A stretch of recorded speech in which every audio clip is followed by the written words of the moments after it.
Assalamu alaikum, my dear students. How are you all? I hope you all are fine and happy. You are welcome in Nasheen's Biology Hub. जी my dear students, आज की video में हम discuss करेंगे major fields of biology. Previous video में हमने biology का introduction पढ़ा था, जिसमें हमने बायोलॉजी की डेफिनेशन पढ़ी थी कि लाइफ की स्टडी को बायोलॉजी कहा जाता है। लिविंग ऑर्गेनिजम्स वो कैसे ग्रो करते हैं, कैसे एक एरिया में सर्वाइव करते हैं और कैसे वो रिप्रोड्यूस करते हैं। उसमें लिविंग ऑर्गेनिजम्स माइक्रो ऑर्गेनिजम्स भी हो सकते हैं, इंसेक्ट्स भी हो सकते हैं, प्लांट्स भी हो सकते हैं, vertebrates, invertebrates, water animal, land animal, जो भी लिविंग थिंग है, हर सांस लेने वाले जानदार के बारे में जो स्टडी है उसे बायोलॉजी कहा जाता है। अब बायोलॉजी को जो है डिफरेंट कैटेगरीज में डिवाइड किया गया है। Biology is a vast and diverse discipline that seeks to understand the many aspects of life at a broad level. The major fields include botany, zoology and microbiology. अब इसकी जो major field है ना, वो 3 major field है, botany, zoology and microbiology. Botany क्या होती है? Botany is the study of plants. Plants की स्टडी को बॉटनी कहा जाता है। It looks at how plants grow, मतलब प्लांट्स कैसे ग्रो करते हैं एंड न्यू प्लांट्स कैसे बनते हैं, उनमें रिप्रोडक्शन कैसे होती है और वो अपनी फूड इनटेक कैसे करते हैं, क्या प्रोसेसेस होते हैं। All these things about plants are study in the botany. Zoology क्या होती है? जू, जैसा कि हमें नाम से जाहिर है, जू mean animal. Zoology is a study of animal. It explores how animal live, animals कैसे रहते हैं, ग्रो कैसे बढ़ते हैं एंड बिहेव, और कैसे बिहेव करते हैं डिफरेंट जो है टेम्परेचर में, डिफरेंट सिचुएशन में, उनकी इन्वायरमेंटल कंडीशंस होती हैं जो भी, वो उसमें कैसे अडेप्ट करते हैं। ये हो गई बॉटनी एंड जोलॉजी की definition. Third one is microbiology. Microbiology होता है जो माइक्रो ऑर्गेनिजम्स की स्टडी को, जो बहुत टाइनी लिविंग ऑर्गेनिजम्स होते हैं जो हमें आम आँख से नज़र नहीं आती, जिनको देखने के लिए हमें माइक्रोस्कोप का यूज़ करना पड़ता है, उनकी स्टडी को हम माइक्रोबायोलॉजी कहते हैं। Microbiology the study of micro organisms which are living things that are too small to be seen with the naked eye. It helps us learn about these small creatures and how they impact our health and the world around us. Okay my dear students, ये हमने major 3 fields पढ़ी biology की, botany, zoology and microbiology. Next हम इसकी सब fields को discuss करेंगे, जो इसकी और छोटी ब्रांचेस हैं, जिनमें cytology, embryology, genetics, molecular biology, pathology, ecology, marine biology, immunology, morphology, anatomy, histology, physiology, taxonomy, palaeontology and pharmacology. इन फील्ड्स को हम 1 बाय 1 इंशाल्लाह डिस्कस करेंगे। अब हम इस पेज के जो हैं वो स्टूडेंट्स लर्निंग आउटकम्स को देख लेते हैं कि ये पढ़ने के बाद हमने क्या सीखा। Define major fields of biology. हम बायोलॉजी की फील्ड को डिस्कस करने के एबल हो गए, हम बता सकते हैं बॉटनी, जोलॉजी एंड माइक्रोबायोलॉजी क्या है, और हमें डिफ्रेंशिएशन आ गया है, आइडेंटिफिकेशन आ गई है बायोलॉजी की ब्रांचेस में। हम इजीली जो है डिफ्रेंशिएट कर सकते हैं कि कौन सा लिविंग ऑर्गेनिज्म बायोलॉजी की कौन सी ब्रांच में जो है प्लेस करता है, उसको किस ब्रांच में हम डिस्कस कर सकते हैं। स्टूडेंट्स, हमारा नेक्स्ट टॉपिक है सब fields of biology. Main fields हमने ऊपर डिस्कस कर ली हुई हैं, अब हम सब फील्ड्स पढ़ेंगे। जैसा कि बेटे हमने पढ़ा था कि बायोलॉजी लिविंग थिंग्स को स्टडी करना बायोलॉजी कहलाता है, लेकिन लिविंग थिंग्स में बहुत सारी जो है प्रोसेस आ जाते हैं। लाइक जो एक लिविंग बॉडी है वो सेल से मिलकर बनी होती है। सेल का एक अलग से जो है बहुत सारा इंफॉर्मेशन है सेल के बारे में, सेल में क्या होता है, सेल में कौन कौन से मैकेनिज्म होते हैं, कैसे एक सेल बनता है, सेल का फंक्शन क्या होता है, उसका स्ट्रक्चर क्या होता है। इसी तरह जो है बिफोर बर्थ एक लिविंग ऑर्गेनिज्म में क्या प्रोसेसेस होते हैं, वो कैसे डिवेल्प होता है मदर बॉडी में, उसको खुराक कैसे मिलती है, उसके ऑर्गन्स कैसे बनते हैं, ये अलग से एक जो है वो टॉपिक ऑफ डिस्कशन बन जाता है। जेनेटिक्स अलग से एक टॉपिक है, जिसमें हम देखते हैं कि पेरेंट्स से बच्चों में जो हेरिडिटी मटेरियल पास होता है, विरासत आती है, लाइक बालों का कलर, आंखों का रंग, मतलब अम्मी जैसा है या अब्बू जैसा है। तो इन चीज़ों को स्टडी करना एक सिंगल सब्जेक्ट के अंदर बहुत डिफ़िकल्ट था, तो इसलिए उन्होंने क्या कर दी, बायोलॉजी की ब्रांचेस बना दी, जिसमें हम डिफरेंट चीज़ों को डिफरेंट सब्जेक्ट्स में पढ़ेंगे ताकि हमारे लिए इजी हो। तो हमारी फर्स्ट ब्रांच क्या है? साइटोलॉजी। साइटोलॉजी क्या है? Cytology is the study of cells. हाँ, आपको पता है जो सेल है हमारी बॉडी का जो फंक्शनल यूनिट है, मेन यूनिट है। जैसे एक ईंट फंक्शनल यूनिट होता है एक बिल्डिंग का, ईंटें आपस में मिलती हैं तो एक बिल्डिंग खड़ी होती है ना, इसी तरह सेल एक मेन फंक्शनल यूनिट है हमारी बॉडी का।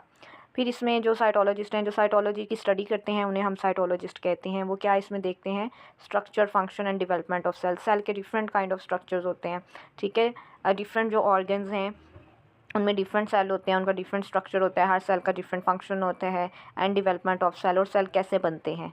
फॉर इंस्टांस, अब उन्होंने एक एग्जांपल दी हुई है, a cytologist studies the structure of cell membrane अब बेटे सेल मेम्ब्रेन जो होती है जिसमें सेल बंद हुआ होता है, सेल की बाहर वाली जो जिसे हम झिल्ली कह सकते हैं ना, आउटर कवरिंग ऑफ सेल, उसमें एक ऐसी वो सेमी परमिएबल मेम्ब्रेन होती है। सेमी परमिएबल उसे कहते हैं जो परमिशन देती है कुछ मॉलिक्यूल्स को अपने अंदर आने की परमिशन देती है, कुछ मॉलिक्यूल्स को अपने अंदर आने की परमिशन नहीं देती।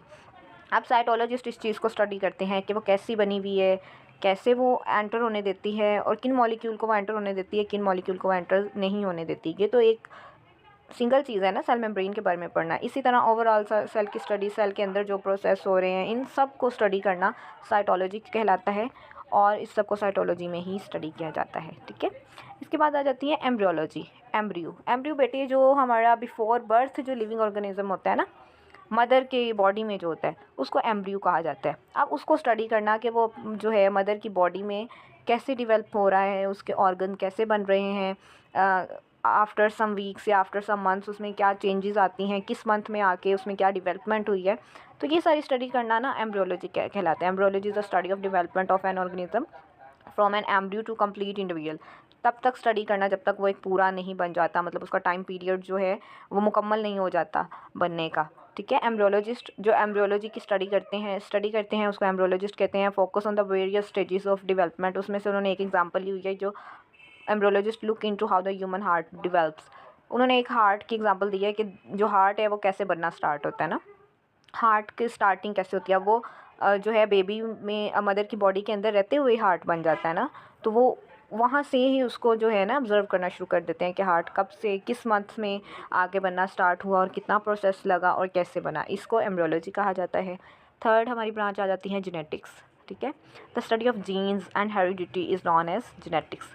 जीन्स और हेरिडिटी के बारे में पढ़ना, विरासत। ठीक है, वो चीज़ें, वो फीचर्स, वो खसूसियात जो माँ बाप से बच्चों में पास होती हैं उन्हें हम जो है वो जेनेटिक्स कहते हैं। The study of genetics focus on the inheritance of qualities from parents to offspring. आ गया ना, पेरेंट्स से ऑफस्प्रिंग में जो क्वालिटीज़ जाती हैं। फॉर एग्जांपल जेनेटिक्स जो जेनेटिक्स पढ़ता है उसे जेनेटिक्स कहते हैं। उसने रिसर्च की how parent pass on the genes that determines a child's eye colour. वो ऐसे पढ़ता है कि मतलब कैसे, मतलब एक पेरेंट से जो है आई कलर आया वो कैसे आ गया। अगर फादर का कलर आई कलर ब्लैक था और मदर का ग्रीन था तो ग्रीन क्यों आया, ब्लैक क्यों नहीं आया। तो इस चीज़ को वो जब स्टडी करता है तो उसको इससे इन्फॉर्मेशन मिलती है और ये सब चीज़ें जेनेटिक्स सब्जेक्ट के अंडर पढ़ी जाती हैं। ठीक है, क्या जाता है मॉलिक्यूलर बायोलॉजी। बेटे आपको पता है हमारी बॉडी डिफरेंट मॉलिक्यूल से मिलकर बनी हुई है। हमने चैप्टर के स्टार्ट में ही पढ़ा था जब हमने सॉइल को और ह्यूमन बीइंग की जो कंपोजिशन को हमने कंपेयर किया था कि मिट्टी में जो पाए जाने वाले मॉलिक्यूल्स हैं उससे ही अप्रॉक्सीमेटली जो है हमारी बॉडी बनी हुई है। तो वो जो हमारी बॉडी में पाए जाने वाले मॉलिक्यूल होते हैं उन्हें हम बायो मॉलिक्यूल कहते हैं। तो उन मॉलिक्यूल की डीपली स्टडी करना, ठीक है, वो कैसे बने हुए हैं, उनका स्ट्रक्चर क्या है, उनकी क्या फॉर्मेशन है। ठीक है, the study of molecule that comprises living organisms in is known as molecular biology. Molecular biologists investigate the structure and function of biomolecules, मतलब स्ट्रक्चर और उसके फंक्शन को इन्वेस्टिगेट करते हैं, डेप्थ में जाके उसकी स्टडी करते हैं कि वो कैसा बना हुआ है और उसका क्या काम है हमारी बॉडी में। ठीक है, फॉर एग्जांपल मॉलिक्यूलर बायोलॉजिस्ट, एक मॉलिक्यूलर बायोलॉजिस्ट है, वो क्या स्टडी करता है, द स्ट्रक्चर ऑफ डीएनए। अब जो बेटे डीएनए हमने अभी जेनेटिक्स के बारे में पढ़ा, हमारे सेल के अंदर डीएनए होता है, डीएनए में जीन्स पाए जाते हैं। ठीक है, यहाँ से वो क्या करते हैं, स्टडी करते हैं। अब वो डीएनए में क्या स्टडी करते हैं, how the base pair are arranged. जो डीएनए है ना वो किन से मिलके बना हुआ होता है, बेस पेयर से मिलके बना होता है। और वो उन डीएनए मॉलिक्यूल वो कैसे कोलाइड किया हुआ है, उन्होंने कैसे मिलके वो बना हुआ है, डीएनए का स्ट्रक्चर कैसा है और ऐसा क्यों है और किन मॉलिक्यूल से मिलके बना हुआ है, इस सब को वो स्टडी करते हैं किसके अंडर, मॉलिक्यूलर बायोलॉजी के अंडर। आज के लिए हम इतना ही पढ़ेंगे फॉर सब फील्ड्स, बाकी इंशाल्लाह हम नेक्स्ट वीडियो में डिस्कस करेंगे। और अभी तक अगर आपने मेरा चैनल सब्सक्राइब नहीं किया तो उसको सब्सक्राइब कर दें। अगर आपको ये वीडियो अच्छी लगी तो लाइक भी कर दीजिए। अल्लाह हाफिज़ फॉर नाउ।